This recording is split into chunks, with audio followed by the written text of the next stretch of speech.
Welcome to Tenacity with Sonia C., the podcast where entrepreneurs, founders, and ambitious professionals come to learn from those who have walked the path, navigating challenges and achieving success. Whether it's thriving in business, pivoting, scaling for growth, fundraising, or finding work-life balance, dealing with loneliness, adversity, or overcoming personal struggles. Our guests share the insights and strategies that have empowered them to level up. I'm your host, Sonia, and let's get started. My guest today is Christy Gioffi. Christy is a breast cancer survivor, veteran, and empowerment ambassador who has bravely walked the path that so many women face. She'll be sharing her personal journey from her unexpected diagnosis at the age of 36 to how she transformed her experience into a source of strength and resilience. We'll dive into the emotional and physical challenges of breast cancer and discuss how women can rebuild their confidence and navigate their own journeys. I'm honored to kick off our Breast Cancer Awareness Month series, and I want to thank Christy for being open to sharing her journey with us today. Let's get started. Hi, Christy. Welcome to the show. How are you today? I'm good. Thank you so much for having me on. Yeah, of course. I'm so excited to kick off Breast Cancer Awareness Month, and I'm doing a whole series with wonderful and beautiful women who have, like myself, been through that journey. And I want to get into deep conversations about your journey and your process. And my goal for this is to help women who are going through it either learn something that they don't know and will help them through their own journey. There's nobody better to learn from than the people who have been there and done it, right? Yes, and to know you're not alone as well. Yes, absolutely. I mean, community is everything, especially in this part. So, can you take us back to when you first received your breast cancer diagnosis? What was your initial reaction, and how did you process the news? Yeah, so I was diagnosed just days after my 36th birthday. So I'm coming up on 6 years post-diagnosis. It was actually on Veterans Day, which it's important for me because I am a veteran. I spent two That's years right. deployed in Iraq. And actually, my breast cancer is now tied to service disability. So it's almost ironic that my my diagnosis was on the day of on Veterans Day, and then it's service connected. So for me, it totally blew my mind. I did not expect to have that news. I will say maybe the 48 hours leading up to the call where I was told by it was the breast surgeon who ultimately, they did the mammogram and they had given me the diagnosis. Leading up to that, I knew something wasn't quite right because I should have heard from the office and I hadn't. So I was a little uneasy. I actually had a very vivid dream the night before the diagnosis that made me also think maybe some bad news was coming. But in general, I was totally blown away, did not think that I would ever have breast cancer. And it rocked my world. It really Yeah. did. So what led to, like, did something happen that led you to get tested and find out that you had breast cancer? So I was a big runner. I'm still a runner, but I was a big runner at the time. And I had been training for a marathon. I was trying to beat my previous best record and qualify for the Boston Marathon. I was just a couple minutes shy of qualifying. So I was training really hard. It was important to note I was also a vegan. I barely drank alcohol. I got enough sleep. I was very healthy by any objective means. And so I was training for this marathon, but I just felt so tired and I couldn't understand why. Mhm. When I should have been in the best shape of my life, I wasn't seeing that in my running. And so I ran a marathon. I started running the marathon and I was so incredibly tired that I stepped off halfway through. And I actually had some like aching in my chest. It was hard to pinpoint what was going on. It just felt a Mhm. little different. And then with my full body fatigue, I just didn't feel right. And I had one of my friends, after I stepped off the race, they said, maybe you need to be tested for iron because they themselves had been iron deficient from a lot of running. I thought, yeah, I need to set up an appointment with my primary care. But then another friend said, "Oh, maybe you also need a new sports bra," because I mentioned to her that I was having kind of this achiness in my chest, almost like a sports bra, which just wasn't, holding them down like they should. And so I went, not just for a sports bra, I decided to go get a bra fitting, which, as ladies, we do that every so often. It's been a Yeah. while. I should probably do that. So I was in Victoria's Secret doing a bra fitting and I actually found a lump. So I found the lump myself on the left breast and coupled with how fatigued I was, that was okay, I'm setting up a primary care appointment. I'm going to figure out what's going on here. I'll also share that I have a cousin who had cysts, benign cysts. So I, at that point, was not thinking I've got a tumor or I've got cancer. Mm. I was thinking I likely have what, my cousin had, which maybe it's stress induced, who knows, and it'll probably just go away. So I wasn't worried at that point. And then I went to the primary care and started down the road of getting diagnosed. But I Yeah. found it myself. And, but at the same time, I knew that there was something also going on with my body that I needed to look into. Yeah. I think it's our bodies, if we listen, they will speak to us and they'll tell us that there's something wrong. I do want to touch base on something that you said. You said you were 36 and it happened in September. I was 38 and it happened in September. And on the 27th is going to be my 7 years since my diagnosis. And every time I speak to women about breast cancer, there's this thing that it happens to like older women over 50, even the mammograms. Like I'm in Canada and like they'll only do a mammogram if you're like in your 40s or in your 50s usually. When I went in, they wouldn't even do a mammogram. They did an ultrasound and then they're like, oh no, now you need to do a mammogram. So I think it's interesting. And now even more women in their 20s are starting to get it. And like you, mine was also on the left. Yeah.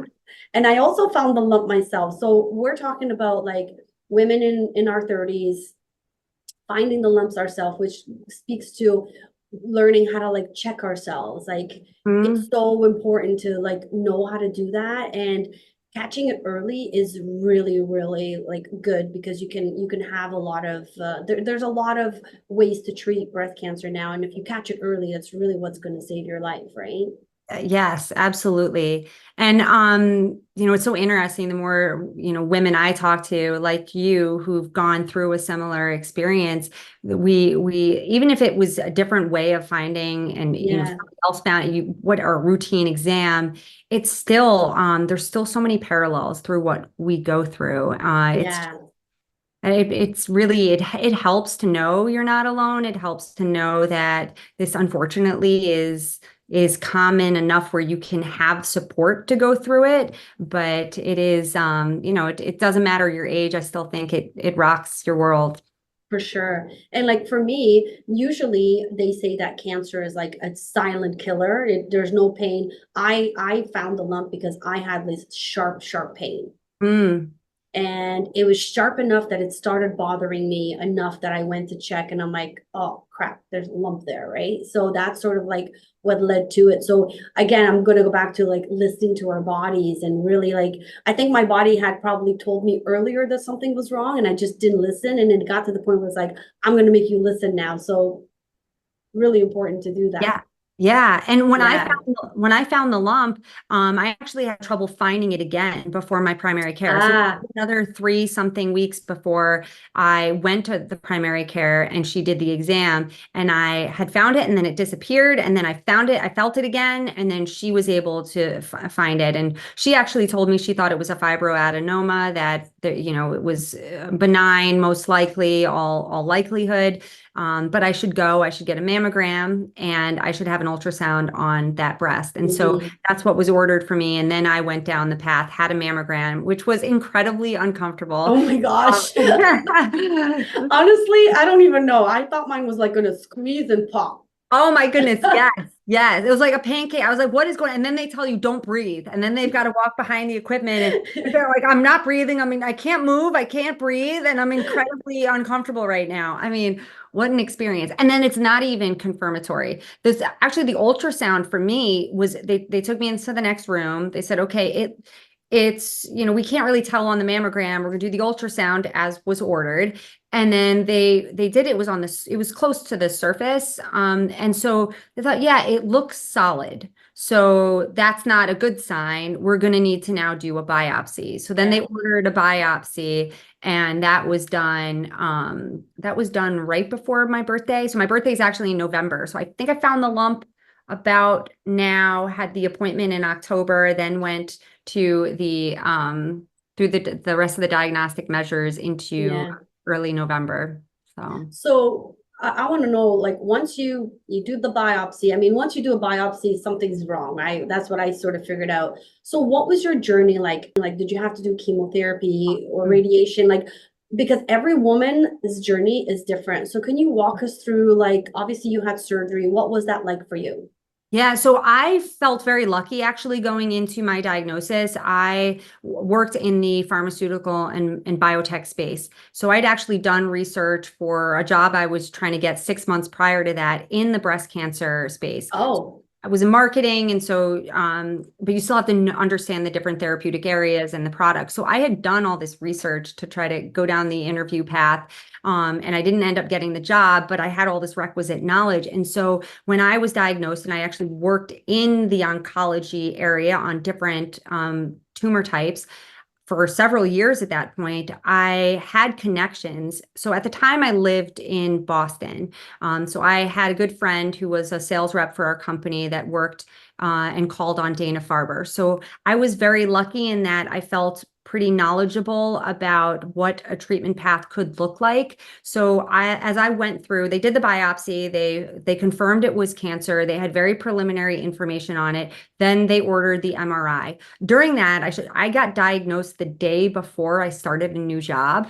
So I had to show up to my new job, which was very, very demanding, and tell my new boss and HR that I was actually going to be leaving on my second day of work to go get a full body MRI to see if my breast cancer had spread throughout the rest of my body. And so that was really nerve-wracking. I was lucky, I was single, so I was lucky to have my parents come in from New York to be there with me. I had my MRI, they were there with me for the appointment, and that's when I had the diagnosis that there was no sign in my lymph nodes. It was localized, and they told me the size of it. And so I knew, for whatever reason, I just kind of knew that I was going to do a double mastectomy and a reconstruction. There was no doubt that based off of dense breast tissue, which a lot of women have, I didn't want to go through false positives down the road. I didn't want to go through another tumor hiding out anywhere. I just wanted it gone. And so that was very clear to me. I was going to do a double mastectomy and a reconstruction.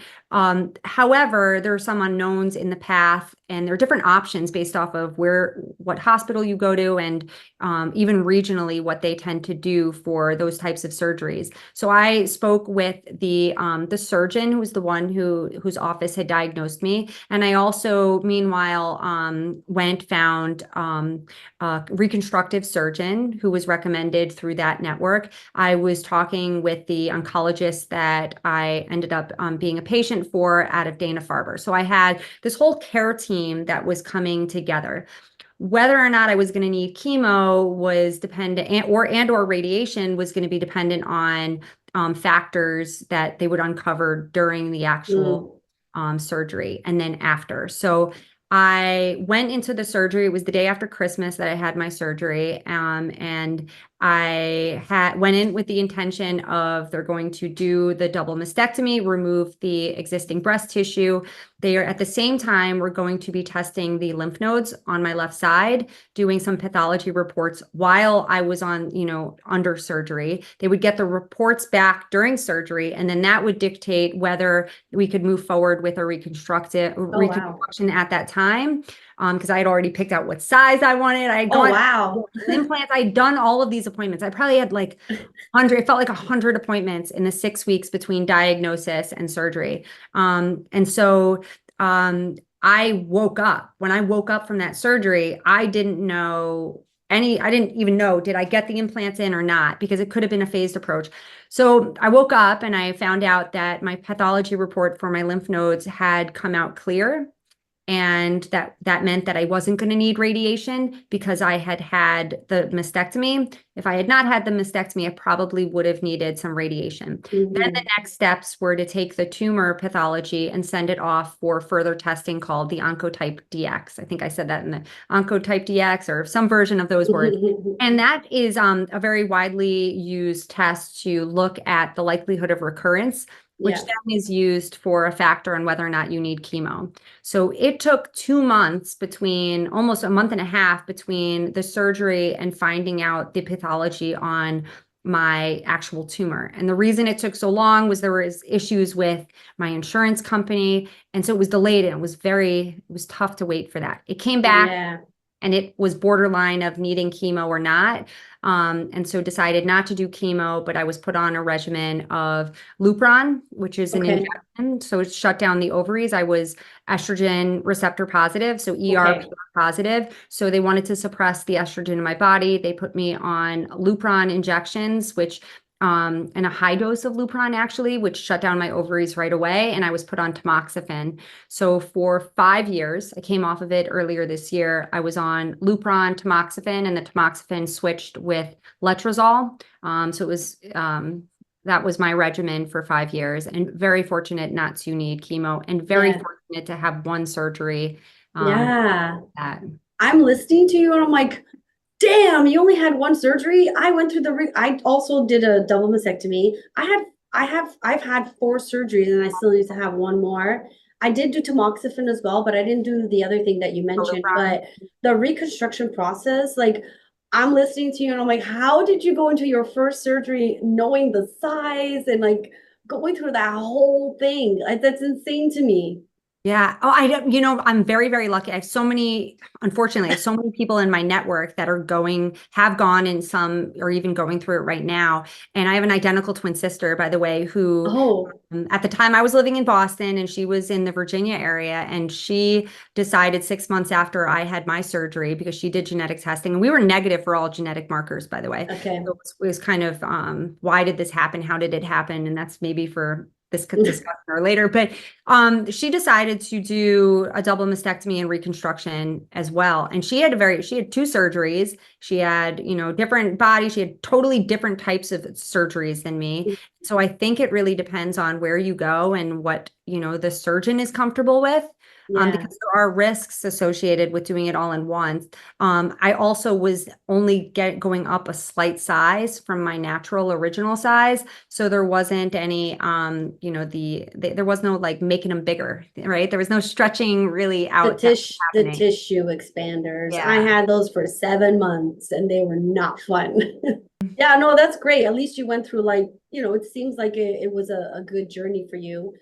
So let's just get back into it. So how did your experience with cancer shape your perspective on life, leadership, and confidence? Did it alter the way you approach challenges in your personal or professional life? Oh my goodness. So it rocked my world when I say that. I mean, it really shook me to the core. I think it's important to note from my history. So I went to West Point for my undergrad, which is a military academy. I was in the Army for 5 years. I served in leadership roles in combat. So, and then I transitioned, got my MBA, and then went into the biotech pharma space where I was killing it in my career. Yeah. I had been in a 10-year relationship, which ended a year and a half before my diagnosis.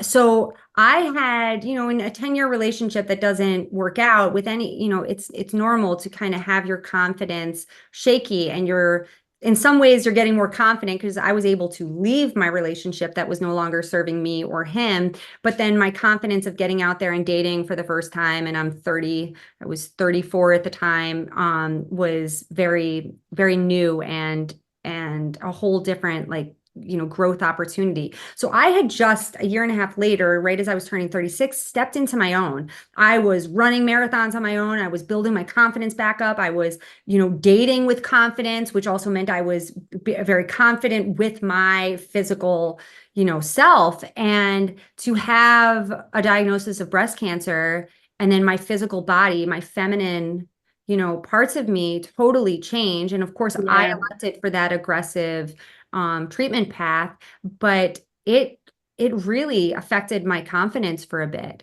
Yeah.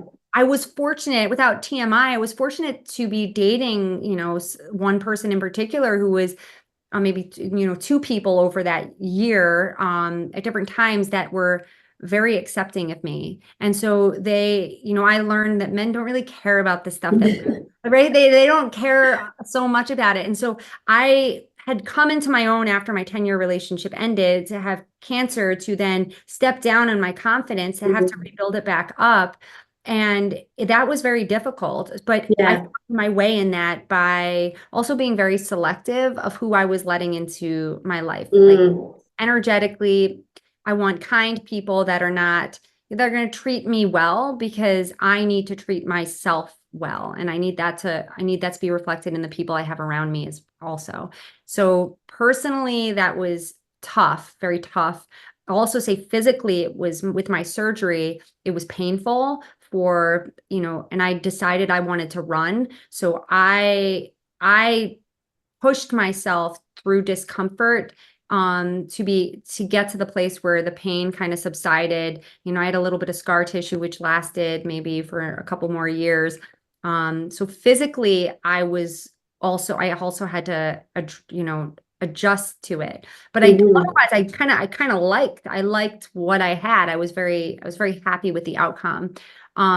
Professionally, I found, I don't know that it made too much of an impact, other than I went into menopause early. So I would have hot flashes in a room. And so I had to change how I would dress, like in layers, what women, in their late 40s and 50s have to do. I was doing at 36, putting my hair up, and then I just started to, I'm not going to take it so seriously. So people I worked with knew that I had gone through this. And I even said, look, at some point, you're going to think I'm mad because my face is going to turn bright red, but really I'm having a hot flash, or as I like to say, a bit of a flash. So I would just have a little fun with it. And I put my hair up and say, I'm sorry, I'm just having a bit of a flash, and it lightened it up for me. It wasn't about what other people thought. It was just about how I was my perspective on it. So the last thing I'll say professionally is, if I could make it through breast cancer and I didn't have anybody holding my hand, I had my parents, I had my sister that helped out for periods right after my surgery, but I was living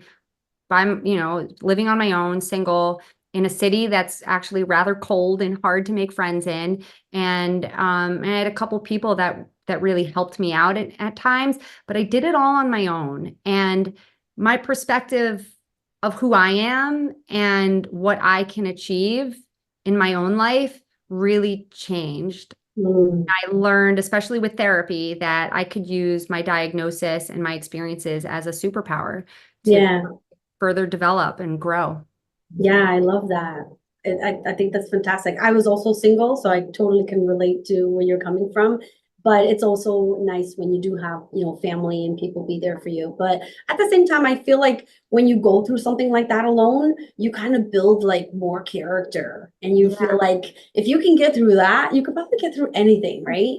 Anything, absolutely. But I will say, to get through it, I hit the bottom mentally. Yeah. I realized the year after my diagnosis, I was compensating with running. So I ran in the 9 months after my surgery. I ran 3 road marathons and 3 ultra marathons up to the 50-mile distance. And I had just Wow. been like a recreational runner. I'm not anything special, but I just like went all in, and it was my, you know, I got this, F you cancer kind of thing. Like, I'm not letting it hold me back. I'm going to prove to myself and to my body that I am stronger than any cancer diagnosis. But that came at a cost, and it came at the Mhm. cost of my own mental well-being, because I was pushing down a lot of emotion, a lot of sadness, and maybe some of the things that had actually even contributed to me getting cancer in the first place, of like grief and heartache or other things I was manifesting in my body or my energetic field. But that's Yeah. my belief system. So I had to hit bottom mentally in order to be able to seek out therapy, which I wish I had done earlier.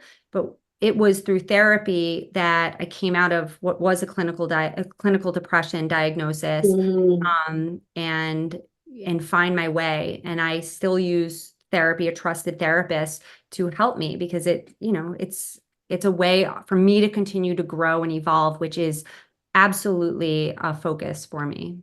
Love it. So you describe yourself as an empowerment ambassador. How did surviving breast cancer influence this role and your commitment to helping others unlock their most authentic selves? Yeah. Well, I love that question. Similar to, you have a drastic surgery like I elected to do because of this diagnosis. And I have to realize that I can't necessarily change my body and how it is. I am who I am. I need to embrace and love that. Mm, I think, where I came from, this new body, how it unfolded in my personal romantic relationships, how I was able to use that confidence to just embrace who I was professionally, the strengths I had, also the growth opportunities I had professionally. I just learned to accept myself. And when I did that, I took the pressure off other people and the need for them mm, to validate me.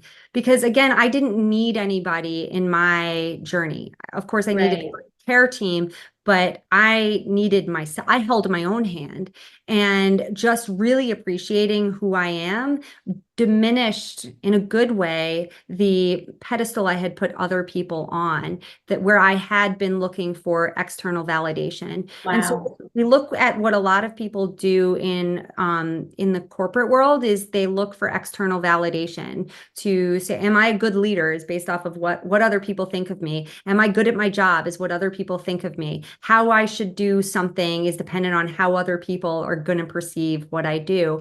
And I think so my role as an empowerment ambassador is to help people recognize that we all have limiting beliefs that are a Mm-hmm. result of what our upbringing, our unique experiences we've had, and that shapes us as adults. And so if we peel back those limiting beliefs, we are able to uncover our core selves and our true selves.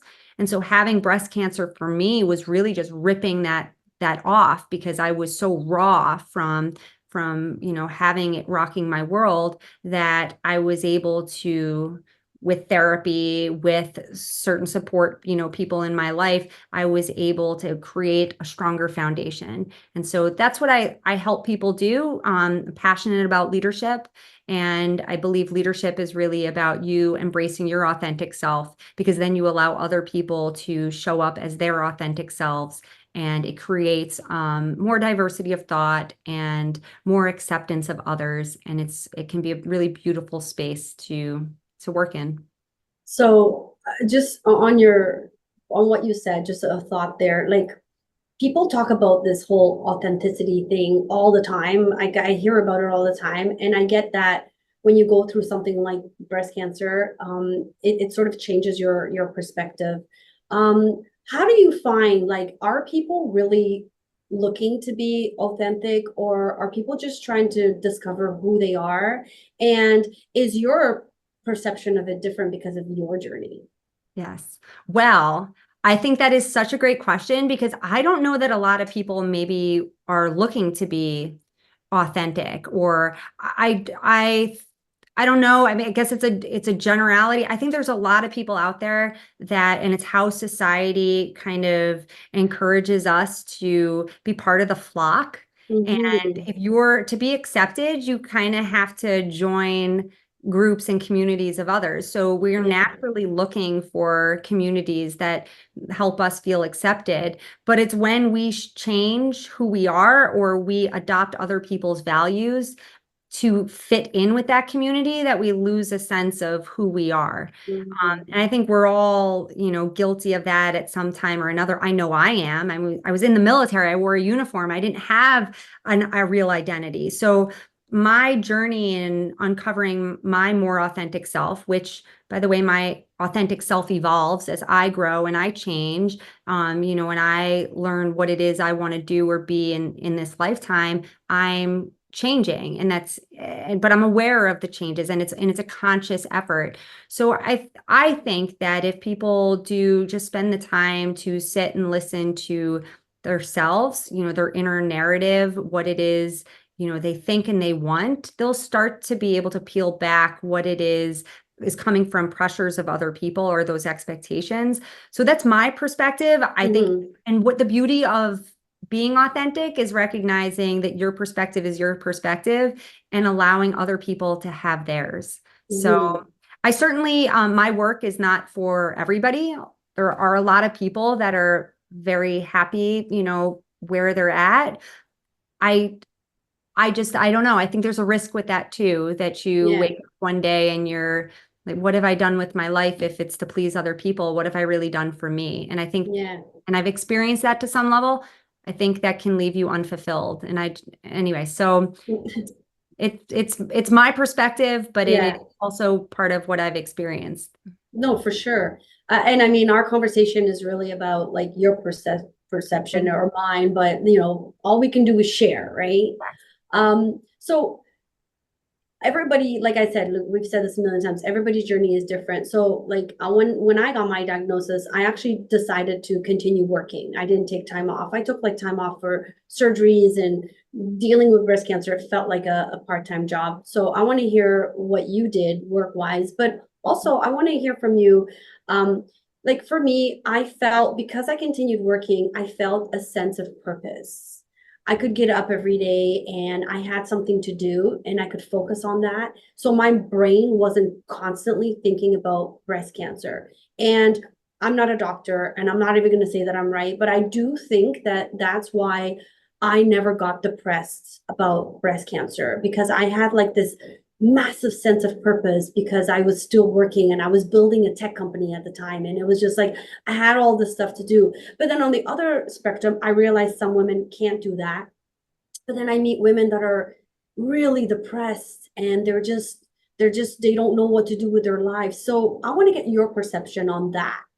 Yeah, so similar to you. So I was diagnosed, started a new job. It was launching a product in a very complicated oncology space, but it was a different type of cancer. And it was a highly toxic environment, which I Mm, didn't really realize because I was stepping into it and I was working crazy hours and I had to work extra long hours because I had to keep leaving the office. This was pre-COVID. And so I worked in the office. I had to keep leaving to go to all these different doctor's appointments to figure out that was my number one priority.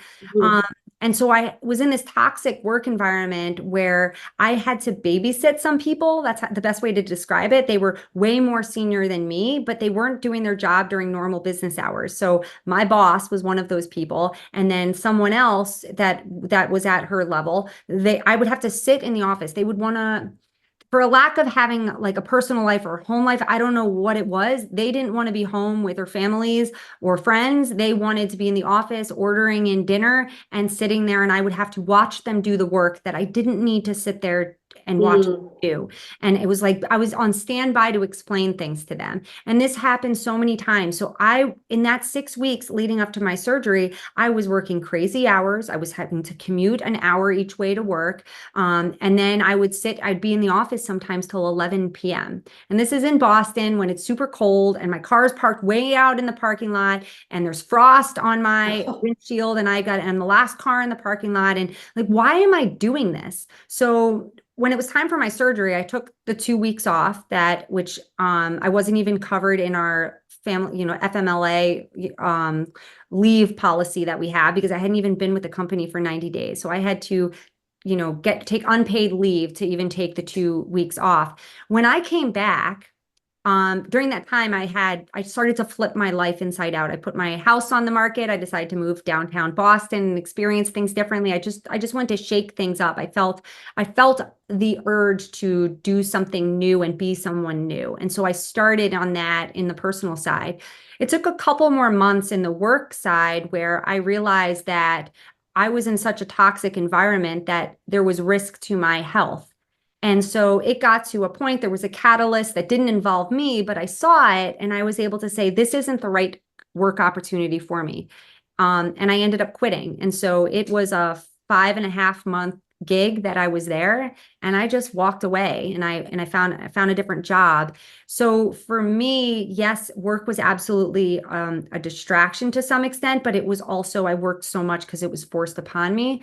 And to your other point around depression, I mean, I would go home and I would lay on my couch, and my cat, like very sensitive, very sweet cat, she would sense that there was something wrong with me. I wasn't eating. I lost a lot of weight. It was very, very thin, the lowest weight I've ever been as an adult. And I would lay there. I wouldn't move. I would, I would cry if I did anything. And I just was very, very depressed, except I thought it was just, oh, I'm going through a phase. Mm. So for me, maybe I didn't feel a sense of purpose because I had been looking for things. I kept thinking, if I only had somebody, how easy it must be to go through this when somebody can take you to your appointments and can hold your hand and is there with you. And I would think about all the things I didn't have rather than the fact that I had myself. And that was a Mhm. journey that took some time for me to realize.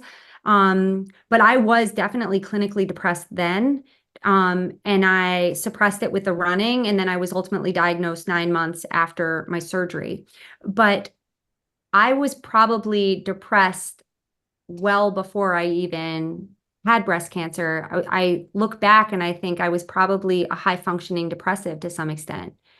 Wow. Not to that severity, but so, and maybe it goes down to I didn't feel a purpose. I didn't feel Yeah. one with myself. Yeah. And it's funny that breast cancer sort of allowed you to realize you were depressed because you didn't even know it, right? Yeah. And everybody says, a lot of people say, I'm so thankful for my diagnosis. I don't know if I'm thankful for the diagnosis. I'm thankful that something happened to me that allowed me to open my eyes to who I really am and Hmm. love and embrace that person. And I'm so thankful and grateful for the fact that my situation, my diagnosis was pretty. I mean, it's as you said, it's pretty ideal to be able to go through, and I didn't need a lot of the chemo and everything that so many people go through. So I am very aware of how lucky I am. Um, and I don't know, it's you can look at it from there's a lot of Yeah. positives that came out of it. Yeah, for sure. I mean, I can totally agree. There's pros and cons to everything, right? But even a breast cancer diagnosis can bring some pros. Yeah, it can. So you've mentioned losing and rebuilding your confidence during your journey. What advice would you give to others struggling with their confidence after a major life event like cancer?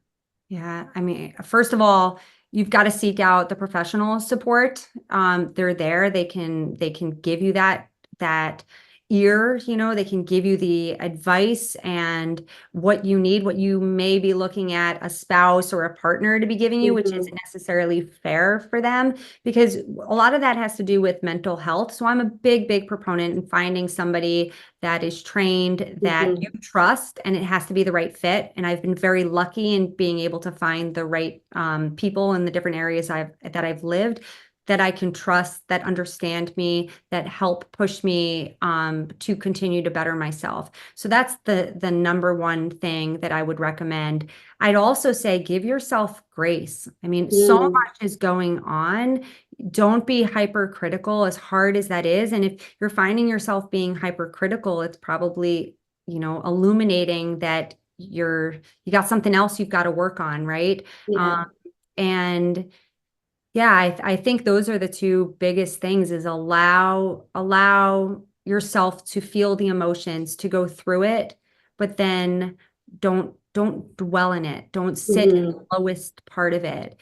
Think about if, it's so easy to say, but when you're so sad or upset or frustrated or angry with whatever that emotion is, if you sit in that, then that can't be good for your health. But to some Yeah. you have to feel it, you have to acknowledge it, recognize that it's there, balance that out, even more than balance it out, recognize all the wonderful people you have in your life that are with you, and you Yeah.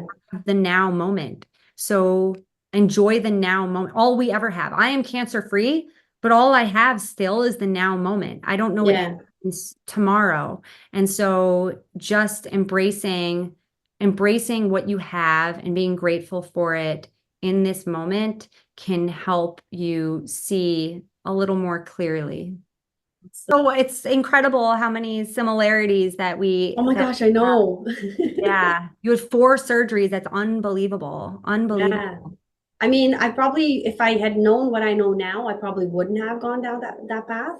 But I can't change back the clock now. So Yeah. Well, you are such a beautiful woman. You have such great energy.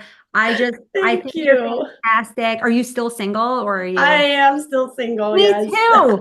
Me too. What the hell, Like I tell you, because there's something about this, about how you come out of something like this knowing you don't need somebody to hold your hand because you Mm, just have yourself. And so I lost that mentality of like, I need a man. I'd like a man. I'd like a partner. I'd like a life partner. And it's not for a lack of trying. If I wanted a mhm. boyfriend, I'd have a boyfriend. I want a real partner.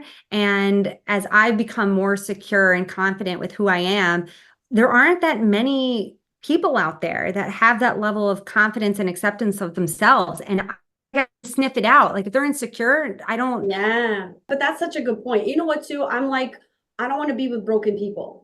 No, And I yeah, know that sounds a little harsh, but it's like I know, like for you, breast cancer for me was like I discovered a lot about myself, and there was so many areas where I was broken from my childhood and my divorce and things like that. And breast cancer forced me into therapy, technically, and I started dealing with all that stuff.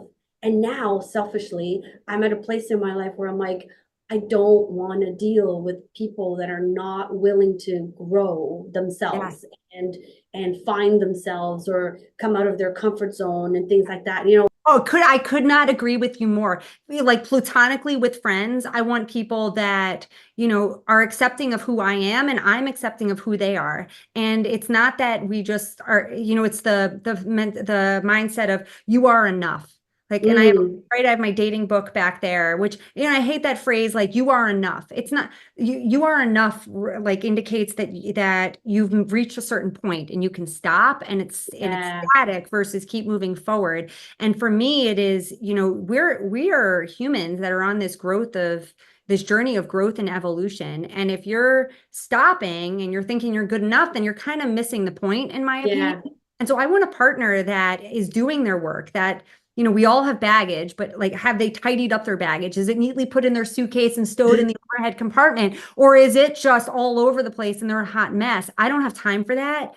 And I also am so protective of my own energy and who mm, I allow in, because my energy is what I believe, in keeping and doing all these other meditation, and I did an ayahuasca retreat. So I am all about like energetically letting go of things that no yeah, longer serve me. And that has helped me recognize failed relationships, platonic or romantic. If they didn't work out, they didn't work out. It's okay. It's not, yeah, there's gonna be somebody else. There's going to be other relationships that will be fulfilling. But I keep leveling up. That's how I feel. I keep yeah, leveling up, and the partners coming to me are, these potential mates and all of that, they are just, it's just my ex. I'm like, oh my God, like this is keeps getting better. Thank God I didn't settle for that guy 6 years ago, right? right, right. I've So taken it a step further, like in my whole self-discovery and journey. I've even started applying that to even just friendships. Like yeah. if it's not working out, I'm not serving you and you're not serving me and you're just causing me stress. Maybe this isn't the right relationship. And I've just started letting go of those. And some people think I'm really harsh and they're like, wow, you just ended a friendship. I'm like, yeah, it's not serving me and I'm not serving them. Like, why stay in it? Yes, because it's not a fit anymore. It's okay, because sometimes people Yeah, go, and I want a partner that is growing. Like, we don't have to be on the same path. I want somebody who kind of helps balance me out in the ways I need a little for bit of balance. sure. And same with them. But they should be growing, because if I'm growing and they're not, then I'm growing this direction and they're there. We're not going to be a match anymore. So I want them to continue to grow. And that's what I think like a long-term partner is supporting Yeah, you in your journey of growth, not forcing you to change, not giving you ultimatums, but because you as an individual want to change and grow. And it's hard to find people, hard to find men around my age who are single, available, and like have done the work. Just like it's hard to, I guess, find women like this, like us on the journeys that are open about it. And yeah, so yeah, but I do think like believe it or not, I hate to say it, but I'm going to say it anyway. People might not agree with me. I feel like we have an advantage because we went through this breast cancer thing, right? It's opened our eyes to, listen, I spent like, before I had my surgery, I did not know what stage I was. I had no idea how bad it was. And it took until December for me to find out. I spent all of that time getting my affairs in order and literally like preparing in case I died, because I didn't want to be a burden on my family if I did pass away. So when you go through like all this trauma in your mind for weeks and months and preparing for dying, or not knowing if you're going to die, not knowing how bad it is, not knowing what the journey ahead of you is going to be, that changes your perspective on everything. And then how can your life, when you do get over it, how can your life be the same? It can't. It can't. Right? I totally agree with you. So if everybody else disagrees with, I don't care. I agree with you, Sonia. I mean, the fact that I've gone through breast cancer was the single biggest catalyst for change in my life. Yeah. And I am happy my life has changed. Does that mean then, therefore, that I am happy I had breast cancer? I don't know if happy is the right word, but I had it and I embraced what was given to me as a catalyst for change. And I was lucky with the circumstances that I was dealt in this catalyst, you know, in the severity or lack thereof of it. But it still rocked my world, right? It still rocked my world. And I used it to turn my life inside out and upside down for better. And I mean, I'm still single, and I don't know, in a lot of ways, I've never been happier, and I'm so content with my life as it is now, because I also trust where I'm going, and it will all work out. And I agree with you. I'm at peace. I'm good. I'm like, if somebody comes my way, fantastic. But my life, I've just found this like really peaceful place. One last question. Your story is one of survival and triumph. What message would you want to share with other women who may be battling breast cancer right now? And how can they find strength in their own journeys? Yeah. Oh gosh, it's a personal question, because everybody is different. Yeah. I think that they call, it's breast cancer survivor. I will say this. I don't usually refer to myself as a breast cancer survivor because it's a label, right? It's, it's something that is sticking with me. I mean, I am cancer free. I thought at some point I was cancer free before I got cancer, but is that something I want to identify with or not? And I think when you're going through it, that might be helpful to, recognize that when you're in it, when you're battling it, it is a battle. It is factors and circumstances you can't control, but just take one step at a time and rely on the people that you have that are around, whether it's, you were single, if they're single like us, there are a lot of loving people around you. I can tell you without a doubt, even there were more people around me than I recognized in the moment. And trust your care team and go through it and keep going. Because I've been in actual battle, right? I've been on actual battlefield, and then I've battled cancer to a lesser degree than some women will, but I still 5 years of appointments and therapy and all and oral meds and injections. So, but when you get out of it, I think because you are going to get out of it, you are going to get out of it. Put your mind over matter is such an important thing. Do you focus on looking back or do you focus on the future? And so for me, there are times where I think the worst case scenarios where the fear creeps in, and recognizing that is normal to have that creep in, but is it something you're going to allow to define you and to define your future? And when you're going through it right now, those things are probably popping up all the time. So just one step at a time, one day at a time, trust and allow those around you that are there to support you to do exactly that because they want to. And maybe I'll end with this. Somebody said to me, Christy, you are so strong. I know you can get through this. And I remember somebody saying that to me. And my response was, well, I don't want to be strong. I don't want to have to be strong. But, I still, I was. And now looking back at it, I'm so proud. I'm so proud. Chills as I say it. I'm so proud of myself. Yeah, you should be. We all should be. No matter where you are in the stage, you're going through it and you're fight, and embrace and love yourself. Give yourself grace and accept the love that is all around you that people want to give to you. Accept it. I love that. I think that's a great way to end this episode. I think it's in these conversations that we really get to learn more about the different journeys and the different options that we might have as breast cancer patients, right? Yeah. Well, thank you so much for having me on the show. It's been a pleasure, and I hope that my story is able to help someone else going through this journey, and wishing each of you that may be going through it lots of love and compassion for yourself. And that's a wrap. Thank you so much for tuning in to this special episode today. Christy's story reminds us of the incredible resilience we can tap into when life throws its toughest challenges our way. Whether you're facing breast cancer or supporting someone who is, remember that you are not alone. There's a community of strength and understanding waiting for you. As we continue Breast Cancer Awareness Month, stay tuned for more powerful stories and insights from women who've walked this path. If you found today's episode helpful, please share it with someone who might benefit. And that's a wrap. To our listeners, thank you for joining me on this journey of learning, growth, and inspiration. Don't forget to subscribe to this podcast on your favorite platform and connect with our community on social media. I'd love to hear your feedback, so leave a review and let me know what topics you'd want to explore in future episodes. Remember, the future belongs to those who embrace challenges, adapt with tenacity, and keep pushing forward. Keep growing, keep pivoting, and most importantly, stay tenacious in your pursuits. Thank you for tuning in, and I look forward to bringing you more insightful conversations in our upcoming episodes. This is Sonia signing off, but as always, keep chasing your dreams with tenacity.